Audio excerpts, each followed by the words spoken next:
Boa noite, pessoal! Tudo bom? Como é que vocês estão hoje?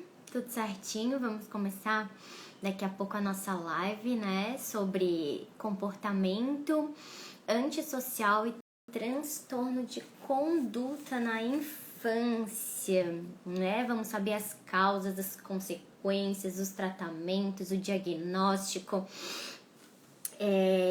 Por que afeta as crianças, o que acontece, né? Então vamos falar um pouquinho desse assunto, né? Que é um problema de comportamento um pouco grave, que a gente tem que estar sempre prestando atenção em como as crianças estão agindo, se relacionando, como é que tá o comportamento delas dentro de casa, na escola. Então, eu acho que é muito importante a gente fazer essa reflexão, né? Até pra gente compreender o que pode estar acontecendo com a criança. Por que será que ela tá tendo esse comportamento tão agressivo, né? Ou essa conduta tão agressiva. Então, vamos falar aqui um pouquinho, né? Do transtorno de conduta na infância. Quem estiver me vendo e me ouvindo bem, por favor, digita o número 1 para eu saber que tá tudo certinho, que vocês conseguem me ver, conseguem me ouvir, tá tudo pronto pra gente dar início aqui a nossa live. Bom, sejam todos bem-vindos e vamos começar. O que significa comportamento antissocial e o que significa transtorno de conduta? Bom, comportamento antissocial a gente começa a falar depois de uma certa idade, que a criança vai ter um transtorno de personalidade antissocial. O que é isso? Bom, transtorno de personalidade antissocial seria o adolescente, né? Porque a gente dá nome, comportamento antissocial, depois de uma fase. Que fase? Quando começa a partir da adolescência, assim, né? 17, 18 anos, aí a gente fala que aquele adolescente tem transtorno de personalidade antissocial. Mas antes disso, a gente chama de transtorno de conduta. Caso isso não seja acompanhado, orientado, né? Orientado à família. Essa criança não tem acompanhamento com especialistas, seja com psicólogo, com psicanalista, com psiquiatra, muitas vezes, né? Na escola também tem que ter orientação ali pro grupo ali da escola, né? Professores, diretores, orientadores, coordenadores. Porque geralmente essas crianças que têm transtorno de conduta, a gente chama dentro da escola, a gente não, né? Mas são chamados de alunos problemas. Porque eles causam muitos problemas mesmo. Eles incomodam, às vezes eles danificam o patrimônio ali da escola. Então, muitas vezes são até expulsos da escola, né? Ou faltam à escola. Então, acaba acontecendo diversas situações. Bom, o transtorno de personalidade antissocial, que eu acabei de falar, né? A gente começa a nomear quando tem 17, 18 anos. Mas o que é um comportamento antissocial? Bom, tem um pediatra e psicanalista britânico que se chama Winnicott. Ele começou a perceber essas características nas crianças. Antigamente a gente falava que era delinquência, mas o nome foi mudado, então a gente fala que é transtorno de personalidade antissocial. Seria mais ou menos assim, para explicar de forma clara. A criança perdeu alguma coisa durante a infância, e perdeu alguma coisa não é material, é afetivo, é de segurança, foi negligenciada, foi maltratada, ela perdeu alguma coisa E agora ela começa a reivindicar para a sociedade o que ela não teve. Então seria mais ou menos assim: ela tem uma boa relação com o pai ou com a mãe e perde essa segurança ou essa boa relação. Vamos dizer que de repente os pais faleceram. E essa criança vai para onde? Para um orfanato. Aí lá naquele orfanato, ela não tem mais aquela boa relação, aquele afeto, aquela segurança que ela tinha em casa. Ela perdeu isso.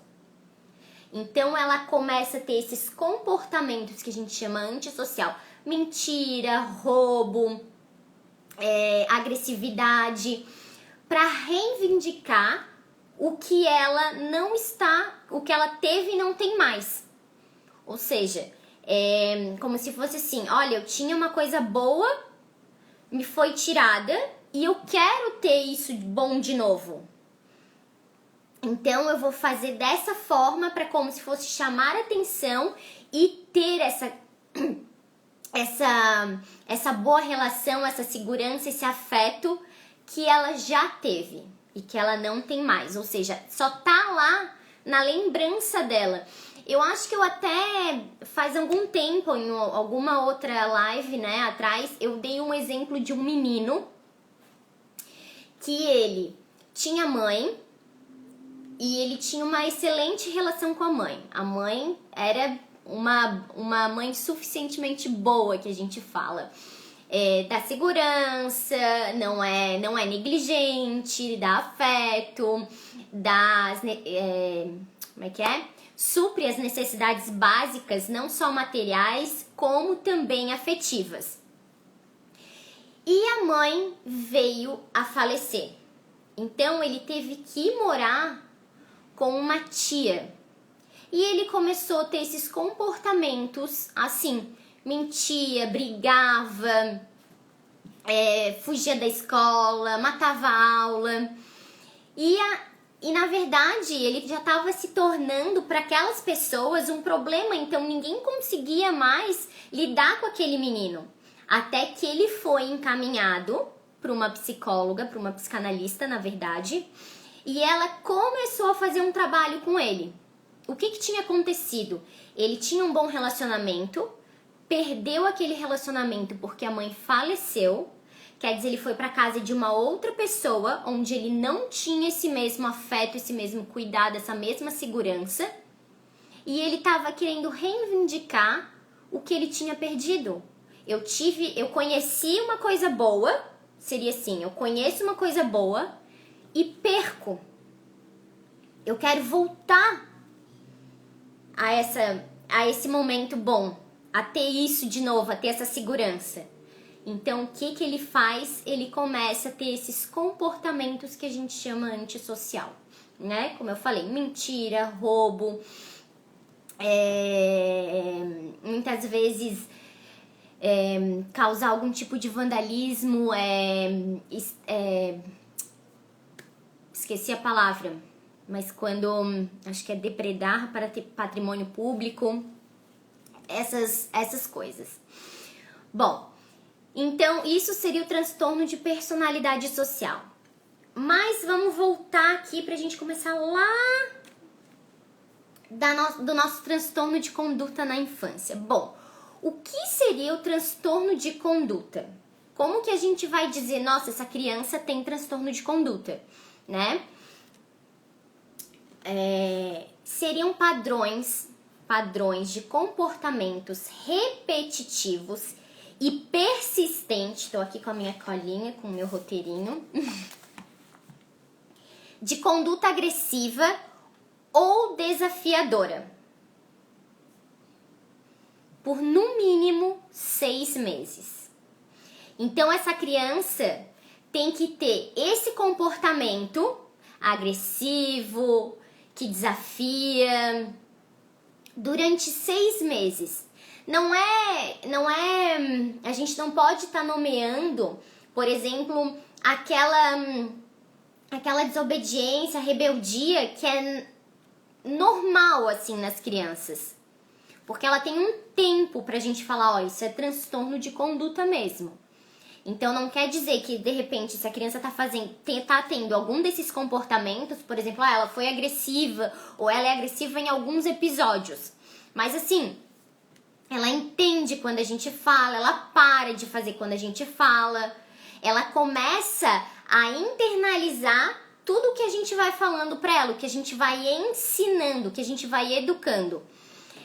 Então, quando é essa rebeldia, essa desobediência normal, não há o que se preocupar.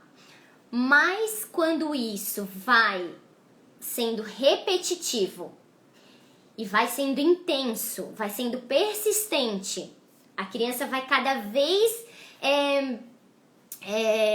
não mudando, mas ela cada vez vai intensificando mais esses comportamentos e eles vão durante 6 meses, aí a gente já começa, né? Olha, será que realmente está acontecendo alguma coisa? Será que a gente precisa levar para algum especialista? Será que a gente precisa saber se está acontecendo alguma coisa com a criança?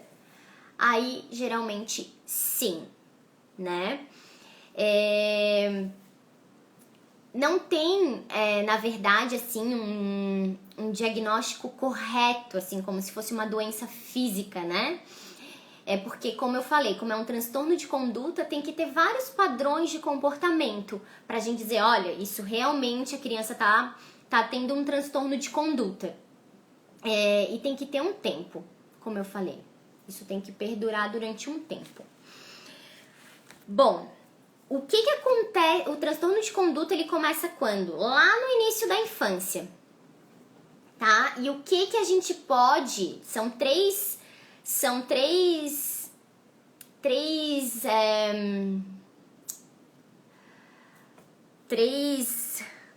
comportamentos que a gente tem que estar atento para dizer, olha, isso daí realmente parece ser um transtorno de conduta, sendo que perdure durante 6 meses ou mais. Conduta agressiva. O que é conduta agressiva? É aquela criança que fere tanto as pessoas quanto os animais. Ou seja, ela é agressiva, ela é violenta, ela é cruel com outras pessoas e com os outros animais também. Então a gente chama essa de conduta agressiva.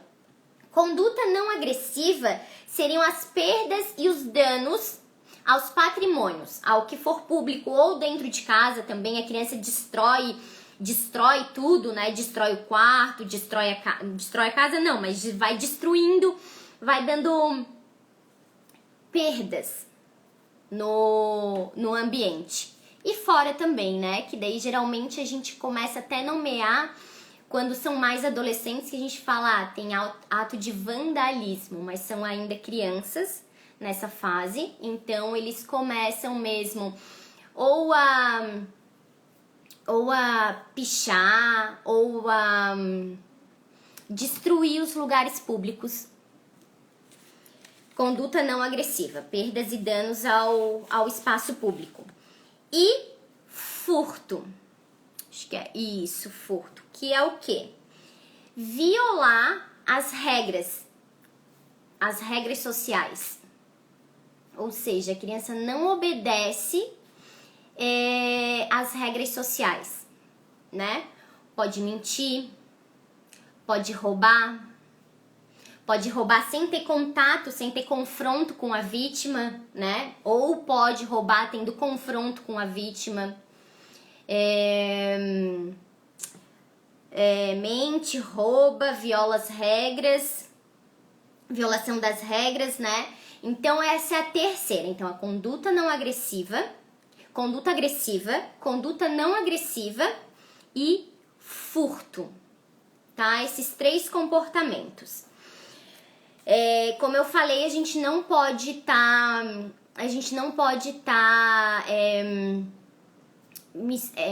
confundindo com a questão da rebeldia, da desobediência, que é natural nas crianças, né? Que elas têm algumas fases que elas mentem mesmo, né? É um processo natural do desenvolvimento dela. Mas o transtorno de conduta, ele tem que ter algumas situações a mais, como eu falei pra vocês. Tá.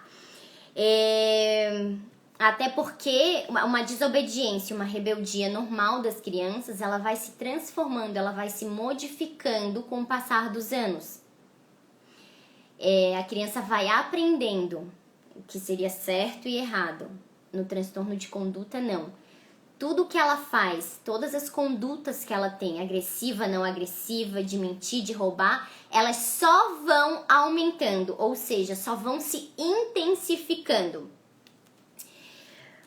Tá, e existem aqui 2 tipos de transtorno de conduta. Quais são esses 2 tipos? Bom, o primeiro tipo a gente chama de transtorno no início da infância. Como que é o transtorno do início da infância? Desculpa. Até aproximadamente 10 anos, a criança começa a ter esses comportamentos, a ter essa conduta agressiva, não agressiva, de mentir, de roubar, de furtar, né? É muito mais...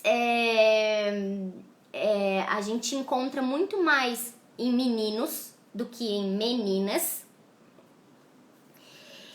E se não forem tratados, se não forem cuidados desde lá da infância, essas crianças se tornarão adolescentes com transtorno de personalidade antissocial. E o que mais, Amanda? E na vida adulta vão partir para o crime.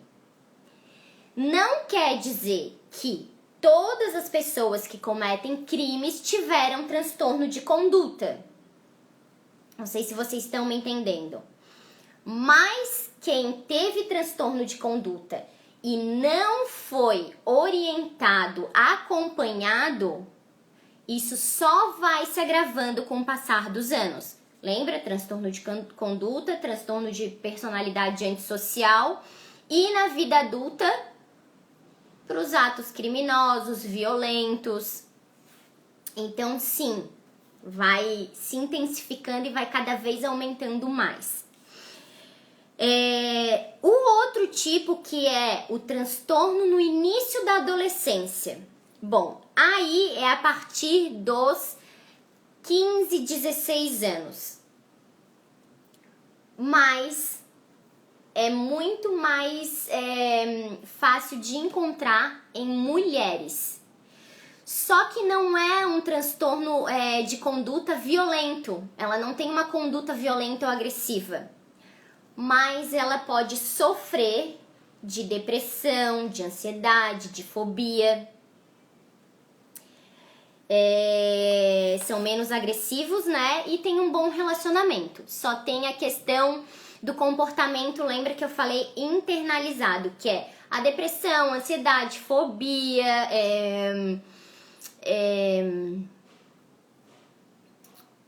tinha outro aqui que eu tava com ele na cabeça até agora e esqueci. Bom, deu branco, mas tá. E como que a gente sabe como que as crianças podem ter transtorno de conduta? Será que tem alguma indicação assim que a gente saiba, aquela criança tem mais, é mais propensa a ter esse transtorno de conduta do que outra? Sim. Pais que negligenciam as crianças, que fazem uso constante de álcool, drogas, que têm problemas sociais e também econômicos, tá? Então, e pais também que os pais biológicos que na infância também tiveram transtorno de conduta. É muito mais, a criança, o filho tem muito mais chance de desenvolver o transtorno de conduta, porque além de ser ambiental, é genético também. Não quer dizer, né, gente, por favor, não quer dizer que todo pai ou que toda mãe que teve transtorno de conduta na infância vai ter o filho assim. Não é assim, tem que ser um conjunto de fatores, né? Então, tem que ser o ambiente também vai ajudar muito. A criança é negligenciada, é abusada. Como que é dentro de casa? Tem muita violência? Bom, Então, as causas aqui do transtorno de conduta. O que são? Lares desfeitos, negligências, abuso de substâncias, exposição prolongada de violência e abuso psicológico. Isso são as causas. Ou seja, sabe aquela história que as pessoas falam: nossa, mas eu apanhei a vida inteira e não morri. É verdade, pode não ter morrido mesmo. Mas muita coisa tá acontecendo. Pode dizer: eu não tenho problema nenhum. Eu duvido. Se não tem um problema de comportamento exteriorizado, tem o contrário, interiorizado, né? Então, a questão da violência, da punição, do abuso físico, do abuso psicológico, sim, ela pode ser a causa do transtorno de conduta, porque a criança vai começar a responder com toda aquela agressividade também, ou seja, lá a primeira relação dela, que é na família, é tudo muito violento, ela tá exposta à violência doméstica,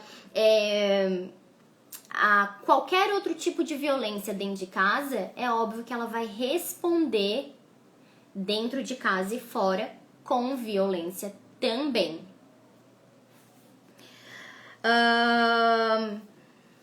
Como que a gente pode fazer o diagnóstico? Como eu falei pra vocês, não é como fazer um diagnóstico de uma doença física.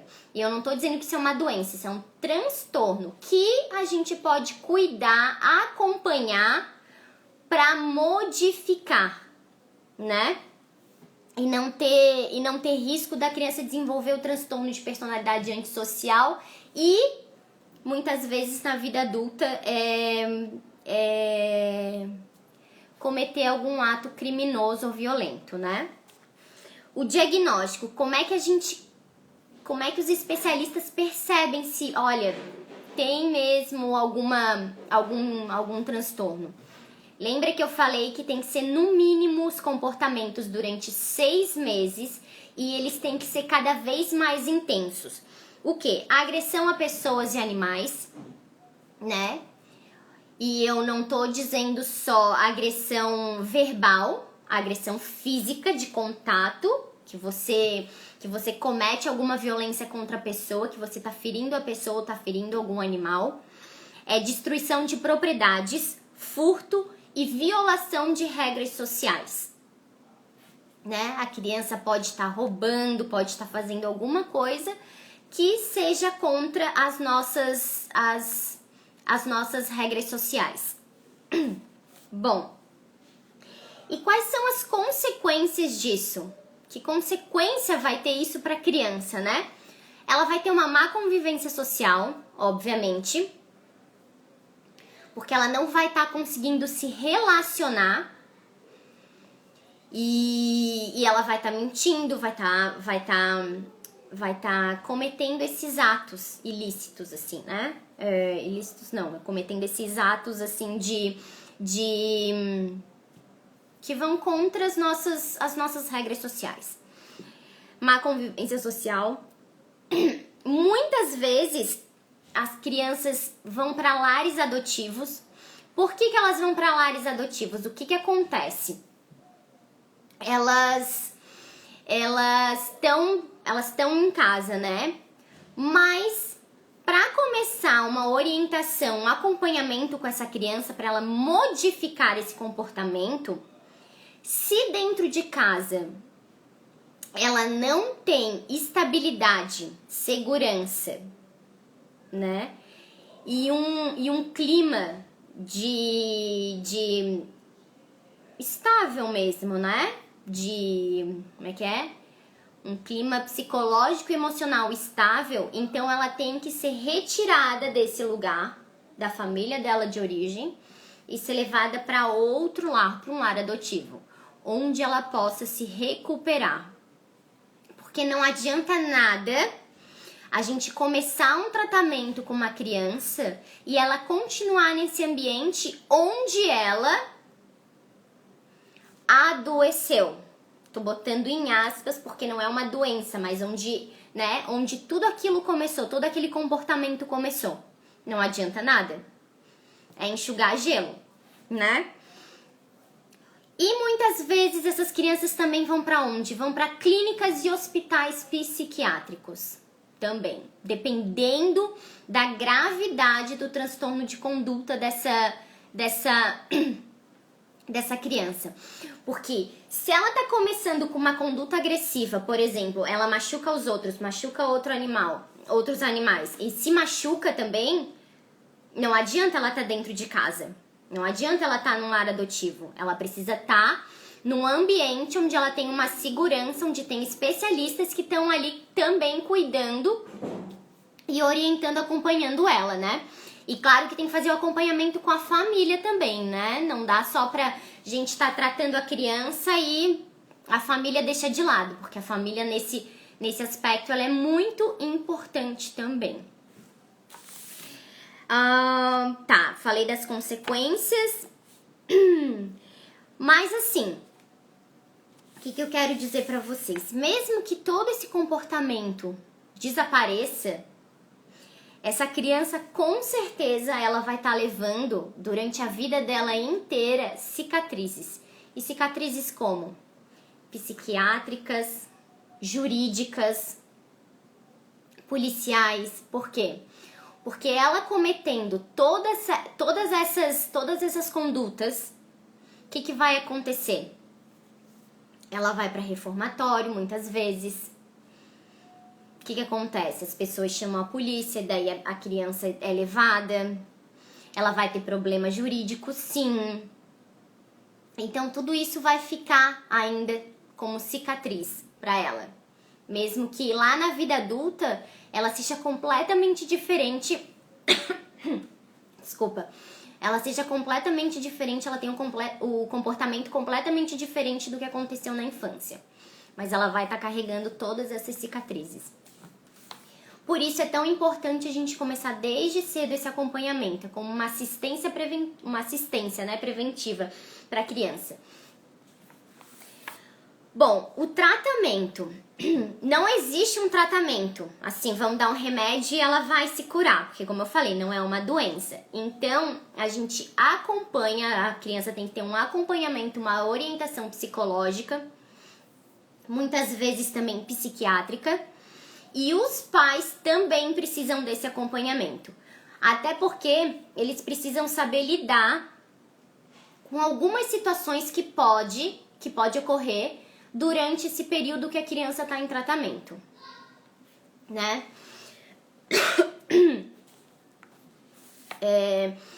Terapia ocupacional, fazer atividades ou esportes que comecem a desenvolver a personalidade do indivíduo de forma positiva.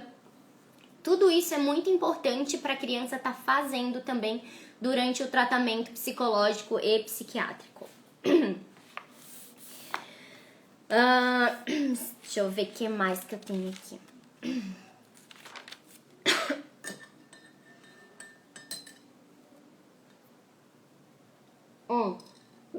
Que eu falei aqui pra vocês, né?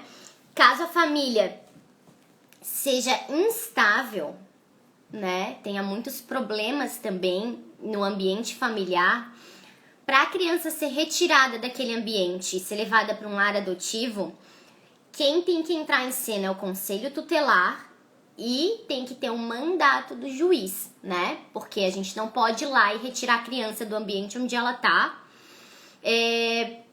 simplesmente porque ali não é o lugar certo para ela e eu vou fazer dessa forma. Não é assim. Então tem toda uma questão jurídica também, né? Até que se prove assim, ó. Ela tá fazendo tratamento, ela tá sendo orientada, porém no ambiente onde ela está, não tá ajudando ela a melhorar com o tratamento. Porque o ambiente familiar dela é de extrema violência, é instável. Então, na verdade, ela não vai melhorar o comportamento. Ela vai estar fazendo esse acompanhamento, mas vai estar voltando para aquele lugar onde tem muita instabilidade, seja abuso, negligência, violência. Então ela precisa ser retirada, ir para um lar adotivo para depois ela poder voltar, né? E como eu falei aqui pra vocês, esse acompanhamento tem que ser intenso desde lá da infância, né? Pra gente não ter problemas depois na vida adulta, porque como eu falei pra vocês, muitas crianças que têm transtorno de conduta e que não são orientadas, que não têm acompanhamento, vão desenvolver o transtorno de personalidade antissocial. Aí lá, depois do transtorno de personalidade antissocial, o que vai acontecer lá na vida adulta? Ela vai começar a caminhar para criminalidade, né? Vai cometer atos violentos, atos criminosos. Então, é sempre importante a gente estar muito atento aos comportamentos da criança. Aqui eu falei assim a parte mais objetiva aqui do transtorno de conduta, né? Claro que tem muito mais coisa, a gente precisa ter um olhar muito mais profundo, mas aqui eu acho que eu falei as coisas mais importantes para vocês, né? De causas, consequências, como é que a gente vai identificando esses comportamentos, como é que a gente pode dizer, essa criança tem transtorno de conduta? Não dá pra gente dizer assim, né? Tem que ter todo aquele acompanhamento durante um tempo com a criança. Porque não adianta a gente chegar e falar, meu filho bate.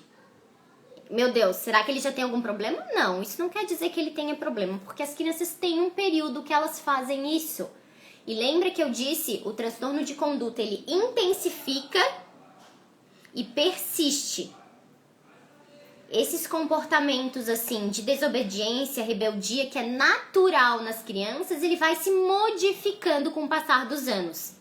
Não vai ficando mais grave, vai diminuindo. Entendeu? Deixa eu ver se eu esqueci de falar alguma coisa aqui pra vocês. Não sei se querem me perguntar alguma coisa, se ficou alguma dúvida. Quero também falar aqui pra vocês que quando a gente vai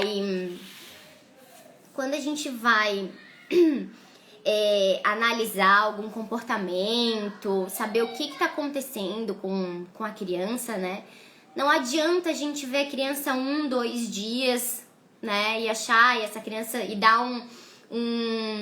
como se fosse um diagnóstico pra ela. Que nem é diagnóstico, né? Mas a gente dizer, olha, essa criança tem, sei lá, um transtorno obsessivo compulsivo.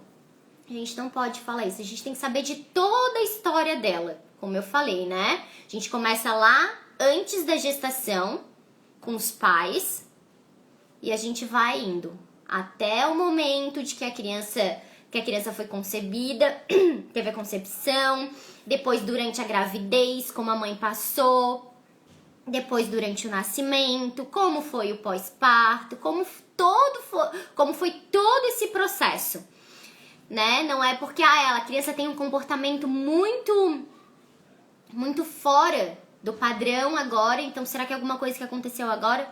Às vezes não. Pode ter sido coisas que aconteceram bem antes. Então a gente tem que chegar lá no fundinho para saber o que está acontecendo. Muitas vezes as crianças também elas têm um comportamento assim, agressivo, mais desafiador, ou um comportamento que a gente diria, nossa, isso é muito fora do normal.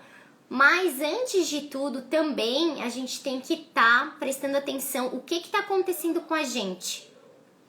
E com a gente que eu digo pai e mãe. Porque isso influencia demais o comportamento da criança, né? Ela é uma esponja, ela tá absorvendo tudo o que tá acontecendo em volta dela. Então, o que acontece? O que ela vê é o que ela faz. Então, dentro de casa, o que ela tá vendo pra ela tá fazendo, né? Ou o que ela tá ouvindo que ela tá fazendo? O que tá acontecendo com essa criança pra ela tá tendo esse comportamento? Então a gente tem que estar sempre com um ponto de interrogação sobre o comportamento das crianças e não achar, meu Deus, ele bate, alguma coisa de muito errado tá acontecendo. Às vezes não tá acontecendo nada de errado, é só o processo natural do desenvolvimento dela, mas às vezes tem comportamentos que a gente tem que olhar lá atrás da história dos pais, história da mãe, do próprio relacionamento da mãe com a sua mãe, né? O relacionamento entre o pai e a mãe, porque tudo isso vai contando para o desenvolvimento da criança.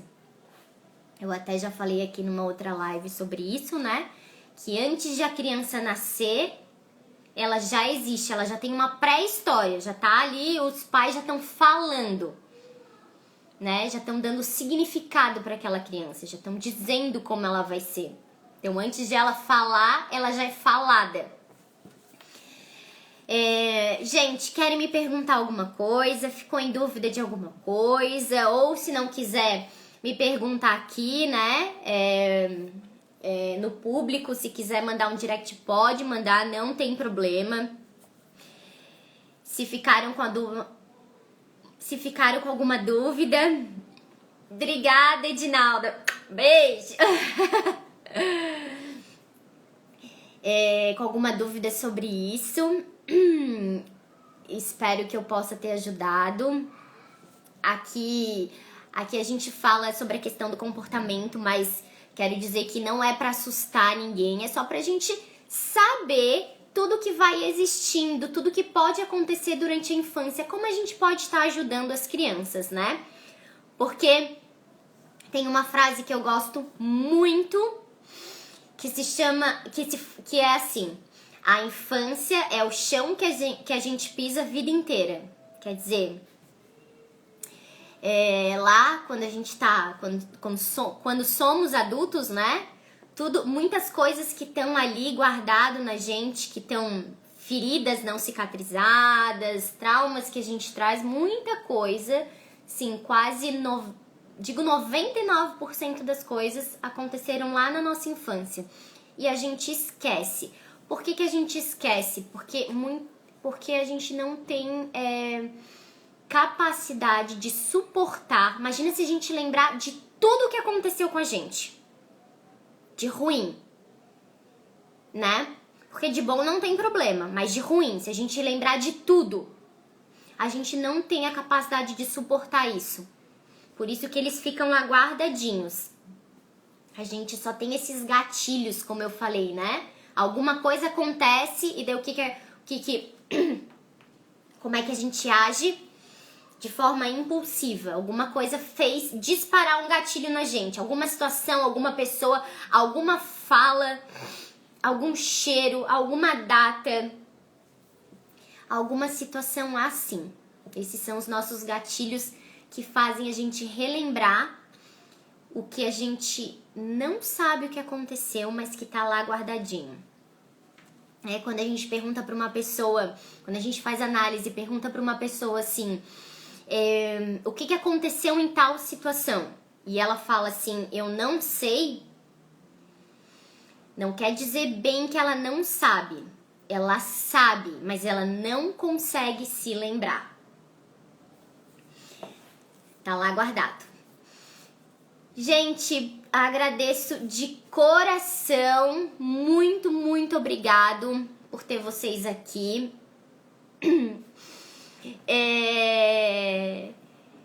Muito obrigado por ter vocês aqui. Fico muito feliz com o feedback. Muito feliz de vocês estarem aqui. Muito obrigada, Edinalda, todo mundo que tá aqui, né? Quem tira um tempinho pra estar aqui vendo, pra estar aqui participando. Agradeço de coração. Desejo uma excelente noite, um ótimo final de semana, um maravilhoso feriado, né? Tem um feriadão aí. A gente se encontra na quinta-feira que vem. E tô aqui à disposição para ajudar. Espero que tenham gostado. Uma ótima noite. Beijo!